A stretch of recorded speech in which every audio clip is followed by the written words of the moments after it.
সিদ্ধান্ত হয়েছে আপনারা যেহেতু বড় যাত্রী আছে আপনার এই এমার্জেন্সি তাদের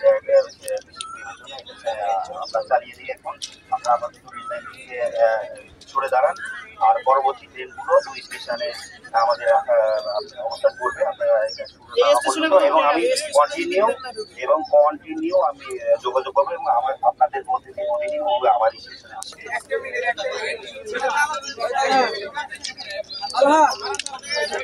আমরা এখানে শুনেন, আমরা এখানে মাসল পাওয়ারও দেখাইতে চাই না, কোনো বিশৃঙ্খলা করতে চাই না। আমার কথা শুনেন ভাই, আমরা মাসল পাওয়ার দেখাইতেও চাই না, আমরা কোনো বিশৃঙ্খলা করতে চাই না। আমরা সব জায়গায় গিয়েছি, আমরা থেকে গিয়ে দেওয়ালে পিঠ থেকে দেওয়ার কারণে আমরা এখানে এসে যাই। তা আপনি যে জিনিসটা বললেন, এই ট্রেনটা এখান থেকে পার হওয়ার পরে এই স্টেশনে যেন কোনো ট্রেন না আসে, তাহলে কিন্তু বিশৃঙ্খলা হবে, আর এটা গায়ে আপনাকে নেওয়া লাগবে।